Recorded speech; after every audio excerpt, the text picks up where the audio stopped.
This news is brought to you by Lakshmi Home Appliances, Village Office-ന് സമീപം, bus stand, Cherupuzha. ഹോട്ടലുകളിൽ ഭക്ഷണ സാധനങ്ങൾക്ക് അമിത വില ഈടാക്കുന്നതിനെതിരെയും വില ഏകീകരിക്കുന്നതിനെക്കുറിച്ചും ചർച്ച ചെയ്യാൻ ചെറുപുഴ ഗ്രാമപഞ്ചായത്ത് ഹാളിൽ യോഗം ചേർന്നു. പഞ്ചായത്ത് ഭരണസമിതിയും വ്യാപാരി സംഘടനാ പ്രതിനിധികളും യോഗത്തിൽ പങ്കെടുത്തു. ജനങ്ങൾക്ക് ബുദ്ധിമുട്ടാവാത്ത രീതിയിൽ ഭക്ഷണവില ക്രമീകരിക്കണമെന്ന് യോഗത്തിൽ ആവശ്യമുയർന്നു. പഞ്ചായത്ത് പ്രസിഡന്റ് ലൈസമ്മ പനക്കൽ യോഗത്തിൽ അധ്യക്ഷത വഹിച്ചു. Vice president Satheesan Karthikappally, standing committee ചെയർമാൻമാരായ KD പ്രവീൺ, ലളിത ബാബു, ലീന വില്യം എന്നിവരും പഞ്ചായത്ത് സെക്രട്ടറി ബിറ്റാജ് തോമസ്, വിവിധ വാർഡ് അംഗങ്ങൾ തുടങ്ങിയവരും സംസാരിച്ചു. വ്യാപാരി വ്യവസായി ഏകോപന സമിതി, വ്യാപാരി വ്യവസായി സമിതി പ്രതിനിധികളും ഹോട്ടൽ ഉടമകളും യോഗത്തിൽ പങ്കെടുത്തു.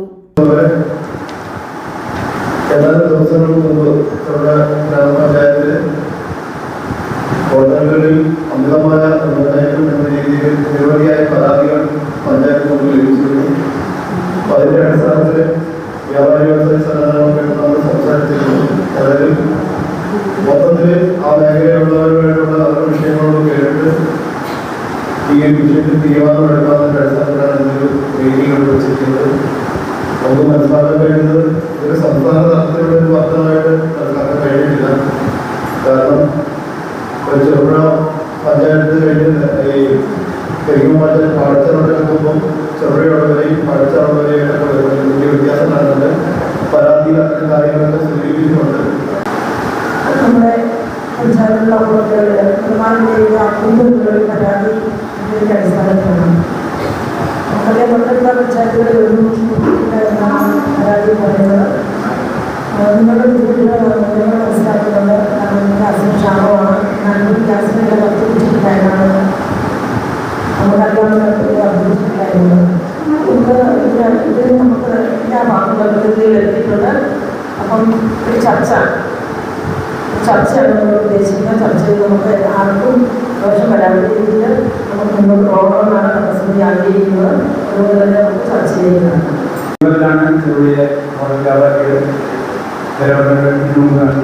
അന്ന് നമ്മളെല്ലാവരും കൂടി നമുക്ക് പ്രത്യേകിച്ച് ഒരു സംഘടന, ഹോട്ടലുകൾക്ക് പ്രത്യേകിച്ച് സംഘടനകളൊന്നുമില്ല. കുറച്ച് വ്യാപാരി വ്യവസായ സമിതിയും കുറച്ച് വ്യാപാരി വ്യവസായ ഏകോപന സമിതിയാണ് മെമ്പർമാരായിട്ടുള്ളത്. അപ്പോൾ ആ സംഘടന തന്നെയാണ് നമ്മൾ ഇരിക്കുന്നത്. അപ്പോൾ ഇതിൻ്റെ കൂടുതൽ കാര്യങ്ങളൊക്കെ അവരുടെ കാര്യങ്ങൾ ചർച്ച ചെയ്തിട്ട് അവർ നമ്മുടെ പ്രതിനിധി അവരെ സംസാരിക്കുന്നത്. എങ്കിൽ പോലും ഞാൻ ചില അമ്മമായിട്ട് ചില കാര്യങ്ങൾ പറയാം. 2020 ലാസ്റ്റ് ചെറുപുഴയെ ഹോട്ടലുകാരാണ് അങ്ങനെ ചെറുപുഴ ഹോട്ടലുകാരാണ് ഉൽപ്പന്നങ്ങൾ അന്ന് 2020 നമ്മൾ ആവശ്യമാണ്. ആ മാറ്റം നമ്മളെല്ലാവരും ഉൾക്കൊള്ളണം.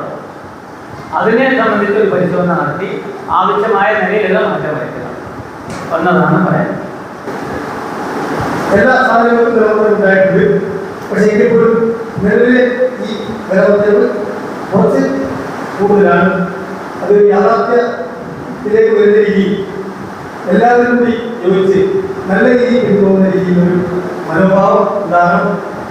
അംഗീകരിക്കുന്നതിനോടൊപ്പം നിങ്ങൾ ഒറ്റയ്ക്ക് ഇത്രയും വലിയ വികാസത്തിൽ നിന്ന് ചെറിയ വിഭാഗങ്ങളാണ് മൊത്തത്തിൽ നല്ലത്. ജലപത്രവ് ചില ഘട്ടങ്ങളിൽ അനിവാര്യമായി വരും. ആ അനിവാര്യമായി വരുന്ന സമയത്ത് അത് നിർവഹിക്കണമെന്ന് അതിന് രാഷ്ട്രീയ പാർട്ടി പ്രസ്ഥാനങ്ങളും അത് പൊതുസമൂഹമെല്ലാം തെറ്റു പറയാനിടയില്ല. പക്ഷെ അതിൻ്റെ ആവശ്യകത മനസ്സിലാക്കിക്കൊണ്ടും സാഹചര്യമൊക്കെ ഉരുത്തിരിഞ്ഞ് വരുമ്പോഴാണ് അക്കാര്യം പലപ്പോഴും ചെയ്യാനിടയാവുന്നത്. ഞാനിത് വൈസ് പ്രസിഡന്റ് സംസാരിക്കാൻ മുമ്പ് ഇത് യഥാർത്ഥത്തിൽ ഇപ്പോൾ ഈ യുദ്ധാനന്തരമായ സാഹചര്യത്തിൻ്റെ അടിസ്ഥാനത്തിൽ കൂട്ടുകയാണോ, എത്രയാണ് കൂട്ടുന്നത്, ഇതൊന്നും നമ്മൾ മുന്നിൽ ഇല്ലാത്തതുകൊണ്ടാണ്. നമ്മൾ പലപ്പോഴും ചായ കുടിക്കുന്നവരാണെന്ന് പറഞ്ഞാൽ അത് കുടിച്ചാൽ അതിൻ്റെ ഓരോരുത്തരും വില ഉപയോഗിക്കാൻ സാധ്യത അന്നേരം പോകും. അതുകൊണ്ടാണ് അങ്ങനെ ഒരു കാര്യം പറഞ്ഞത്. ഞാൻ മനസ്സിലാക്കുന്നത് ഹോട്ടൽ പ്രതിനിധികളെ അവർ മാത്രമൊന്നുമല്ല, എനിക്കൊന്ന് ചെറുപുഴ മിക്കവാറും ഹോട്ടൽ ഉടമകൾ ഈ രീതിയിൽ പങ്കെടുക്കും. അപ്പോൾ തീർച്ചയായിട്ടും അവരുടെ വാർത്തകൾക്ക് വലിയ ഇമ്പോർട്ടൻസ്. ജോലി ചെയ്യുന്ന ജീവനക്കാരുണ്ട്. ഈ ടൗണിൽ നിത്യേന വന്നു പോകുന്ന നൂറുകണക്കിന് സാധാരണ ജനങ്ങളുണ്ട്. അപ്പോൾ അവരെ കൂടെ അതുപോലെ തന്നെ പ്രത്യേകിച്ച് നമ്മുടെ ചെറുപുഴ പഞ്ചായത്ത് എന്ന് പറയുന്നത് അല്ലെങ്കിൽ ചെറുപുഴ ടൗൺ എന്ന് പറയുന്നത് ഏത് വില പദ്ധതി വന്നാലും ആദ്യം നടപ്പിലാക്കുന്ന പഞ്ചായത്ത് ചെറുപുഴ ടൗണാണ്. ഇവിടെ നിലവിലെ നമ്മുടെ ഇവിടുത്തെ വ്യാപാര സമൂഹം അല്ലെങ്കിൽ കച്ചവടത്തിൽ വരുന്ന ആളുകൾ പുറത്തെ ടൗണിലേക്ക് മാറി 5 മിനിറ്റ് അല്ലെങ്കിൽ 2 മിനിറ്റ് സാധനം കഴിച്ച് ബോർഡ് വെച്ച് കഴിഞ്ഞാൽ അവസാനിക്കും. അപ്പോൾ പോലീസ് വന്നിട്ട് ഫോട്ടോ എടുത്ത് അയച്ചു. അപ്പം പാണിച്ചാലില്ല ഇപ്പൊ പറഞ്ഞ പോലെ പിന്നെ നമ്മുടെ ആലപ്പുഴ ഇരുപത്തി സ്ഥലം അവിടെയും. പക്ഷെ ഇവിടെ എവിടെ വണ്ടി വെച്ച് കഴിഞ്ഞാൽ അന്നേരം പോലീസ് വന്ന് ഫോട്ടോ എടുത്ത് നമ്മുടെ തിരിച്ചാണ്. അതുകൊണ്ട് തന്നെ പല ആൾക്കാർക്ക് വണ്ടികൾ വരുന്നില്ല. ഈ ചെറുപുഴ സാധനം കഴിക്കുന്നില്ല. നേരെ പാണിച്ചാലിൽ പോയി അവിടെ മാറി സാധനം കഴിക്കും. ഇത് സംഘടനയ്ക്കും ഇത് ചെറുപുഴയിലെ ഹോട്ടൽ വ്യാപാരികൾ ചേർന്നെടുത്ത ഒരു തീരുമാനമാണ്. അതുകൊണ്ട് തന്നെ എല്ലാ ഹോട്ടൽ വ്യാപാരികളുമായിട്ട് സംസാരിക്കാൻ രാവിലെ ഇടയായി. അപ്പോൾ പറഞ്ഞു, ഇവിടെ ടൗണിൽ പൊതുവേ ഉള്ളൊരു ചർച്ച ഗ്യാസിന് വില വർദ്ധിച്ചത് കൊണ്ടാണ് ഭക്ഷണ സാധനങ്ങൾക്ക് വില വർദ്ധിപ്പിച്ചത് എന്നാണ്. അതിൽ വല്ല കാര്യമുണ്ടോ എന്ന് ചോദിച്ചപ്പോൾ ഞാൻ പറഞ്ഞു, നിങ്ങൾ ഈ യുദ്ധ സമയത്ത് വർദ്ധിപ്പിച്ചതിൻ്റെ അടിസ്ഥാനം എന്താണ്? 2020 പിന്നെ വില വർദ്ധിപ്പിച്ചതിന് ശേഷം 26-ലാണ് 10 രൂപ ചോറിനും 2 രൂപ ചായക്കും വർദ്ധിപ്പിക്കുന്നത്. ഇത് യുദ്ധവുമായി യാതൊരു ബന്ധവുമില്ല എന്നാണ് ഇവര് ഈ ഹോട്ടൽ ഉടമകൾ നമ്മളോട് പറഞ്ഞത്. അത് ഇവിടെ കഴിക്കാൻ ഞങ്ങൾ നിർബന്ധിതരായി എന്നുള്ളതാണ് വസ്തുത. ഹോട്ടൽ ചാർജ് വർദ്ധനവുമായി ബന്ധപ്പെട്ടിട്ടുള്ള എല്ലാവരുടെയും അഭിപ്രായങ്ങളുടെ നിർദ്ദേശങ്ങൾ വന്നു. എനിക്ക് വളരെ സന്തോഷം തോന്നുകയാണ്. കാരണം വളരെ ക്രിയാത്മകമായിട്ട് ജനപ്രതിനിധികളും രാഷ്ട്രീയ പാർട്ടിയുടെ പ്രതിനിധികളും ഈ ഒരു വിഷയത്തോട് പ്രതികരിച്ചിരിക്കുന്നു എന്നുള്ളത് വളരെ സന്തോഷകരമായിട്ടുള്ള കാര്യമാണ്. ഹോട്ടൽ വ്യാപാരം എന്ന് പറയുന്നത് ഹോട്ടൽ വ്യവസായം തന്നെയാണ്. അത് ചെറുതാണെങ്കിലും അതിന് ഒരു വ്യവസായമായിട്ടാണ് സർക്കാർ പോലും കാണുന്നത്, സമൂഹം കാണുന്നത് തന്നെയാണ്. വ്യാപാരി സംഘടനകളും അങ്ങനെ തന്നെയാണ് കാണുന്നത്. അതിന് പിന്നിൽ ഒരുപാട് അധ്വാനങ്ങളും ഒരുപാട് കഷ്ടപ്പാടുകളും ഒക്കെ ഉണ്ട് എന്ന് നമുക്കറിയാം. ഈ ഹോട്ടൽ വ്യവസായം ആരോടാണ് മത്സരിക്കുന്നത് നമ്മളൊന്ന് ചിന്തിച്ചു നോക്കണം. ഒരു ഹോട്ടൽ തുടങ്ങാൻ വേണ്ടി ഒരു വ്യക്തി കടന്നു വന്നു കഴിഞ്ഞാൽ നമ്മൾ വിചാരിക്കും മറ്റ് വ്യാപാര സമൂഹത്തെ ഈ ഹോട്ടലുമായിട്ടാണ് മത്സരിക്കുന്നത് എന്നാണ് നമ്മൾ സാധാരണ കാണുന്നത്. പക്ഷെ അങ്ങനെയല്ല. നമ്മളിപ്പോൾ എവിടെ ചെന്ന് കഴിഞ്ഞാലും അവിടെ എല്ലാ ഇപ്പം ചായയും കഴിവുണ്ടാകും. ഏത് റോഡ് സൈഡിലും ഒരു വണ്ടി ഉണ്ടെങ്കിൽ അവിടെ ചായയും കഴിവുണ്ടാകും. അതുപോലെ തന്നെ ഒരു നമ്മുടെ വ്യാപാര സ്ഥാപനത്തിലേക്ക് കാര്യം ചെയ്യുമ്പോൾ നമ്മളൊരു സാധനം വേണ്ടി കാര്യം ചെയ്യുമ്പോൾ അവിടെയും കിട്ടും, ചായയും കഴിയും കിട്ടും. പിന്നെ മറ്റ് ഏത് സ്ഥാപനത്തിൽ ചെന്നാലും എന്തിനു പറയുന്നത് പഞ്ചായത്ത് മീറ്റിംഗ് വന്നാൽ ഇവിടെയും കിട്ടും, ചായയും കഴിയും കൃത്യമായിട്ട്. അപ്പോൾ ഹോട്ടൽ വ്യവസായത്തിനായി പ്രവർത്തിക്കുന്നവർക്ക് അവരുടെ ദൈനംദിന പ്രവർത്തനങ്ങൾ മുന്നോട്ട് കൊണ്ടുപോകാൻ കഴിയാത്തവർക്ക് എല്ലാ മേഖലയിലും മനസ്സിലാക്കാം. ഒരു സമവായത്തിൽ രാഷ്ട്രീയ സമൂഹവും പൊതു സമൂഹവും വ്യാപാര സമൂഹവും അതിനോട് ഒത്തുചേർന്ന് നമുക്കൊരു മുന്നോട്ട് പോകാനുള്ള കാഴ്ചപ്പാടുണ്ടാകാനുള്ള മനസ്സിലുണ്ടാകും. അപ്പോൾ അതിലേക്ക് ഒരു ഈഗോ ഇല്ലാതെ നമ്മൾ മുന്നോട്ട് പോകണമെന്നാണ് എനിക്ക് പറയാനുള്ളത്. ഇപ്പം നാട്ടിലേക്ക് ചർച്ചയായതിനു ശേഷം അതിൻ്റെ പഞ്ചായത്ത് പരാജയപ്പെടുന്നതിന് ശേഷമാണ് വ്യക്തിഗത യോഗം വിളിക്കാൻ വേണ്ടി തയ്യാറായത്. എനിക്കത് സൂചിപ്പിക്കാനുള്ളത് വ്യാപാരി സംഘടനകൾ അറിയാതെ തന്നെയാണ് ഹോട്ടൽ മുതൽ വില വർദ്ധിപ്പിച്ചെന്നാണ് ഇപ്പോൾ അതിൻ്റെ വ്യാപാരി വ്യവസായി സമിതിയുടെ പ്രശ്നം പറഞ്ഞത്. സ്വാഭാവികമായിട്ട് ഓൾ കേരള തലത്തിൽ പ്രവർത്തിക്കുന്ന സംഘടനയാണ് നിങ്ങളുടെ 2 സംഘടനയും. ആ സംഘടന ഓൾ കേരള തലത്തിലാണ് ഈ വില വർദ്ധനമെങ്കിൽ ഇത്ര വിഷയം ഉണ്ടാവില്ല. ഹോട്ടലിൻ്റെ പ്രതിനിധിയും ഭരണസമിതി സ്ഥിര കമ്മിറ്റി പ്രസിഡന്റ് ഉൾപ്പെടെയുള്ള ആളുകൾ ഇരുന്ന് അതിനൊരു ഏകീകരണം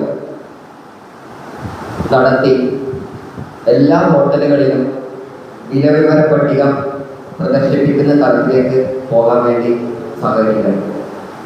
പല ഹോട്ടലുകളും പല റേറ്റുകൾ വരുന്ന സാഹചര്യത്തിലാണ് നമുക്കതൊരു പൊതുസമൂഹത്തിന് ബുദ്ധിമുട്ടായി വരുന്നതും വിലവർദ്ധനയെ കുറിച്ച് ആശങ്കപ്പെടുന്നത്.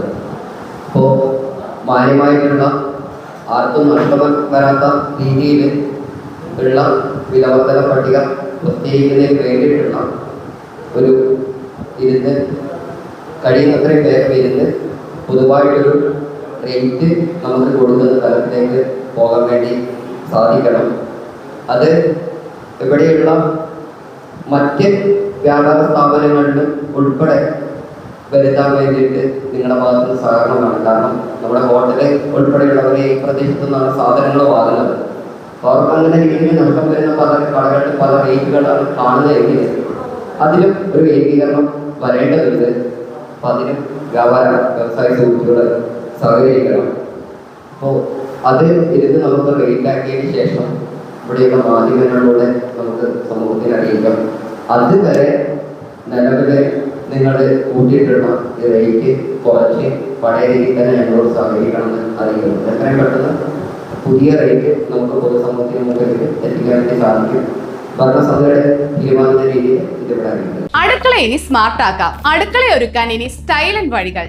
നിങ്ങളുടെ പ്രിയപ്പെട്ട ഗൃഹലക്ഷ്മി ഇതാ പുതിയ ഭാവത്തിൽ. Pressure cooker, gas stove, induction cook top, mixie തുടങ്ങി അടുക്കളയിലേക്ക് വേണ്ടതെല്ലാം. പ്രമുഖ ബ്രാൻഡുകളുടെ സ്റ്റീൽ, അലുമിനിയം, സെറാമിക്, ബ്രാസ് ഉൽപ്പന്നങ്ങളുടെ വമ്പിച്ച ശേഖരണം ഇപ്പോൾ ഒരൊറ്റ കിടക്കീഴിൽ. ഏറ്റവും പുതിയ ഗിഫ്റ്റ്സും ആകർഷകമായ ഫെസ്റ്റിവൽ ഓഫറുകളും നിങ്ങളെ കാത്തിരിക്കുന്നു. കൂടെ വിശ്വസിക്കാവുന്ന ക്വാളിറ്റിയും മികച്ച സർവീസും. ഷോപ്പിംഗിനെ ആഘോഷമാക്കാം. ഇന്ന് തന്നെ സന്ദർശിക്കൂ ഗൃഹലക്ഷ്മി.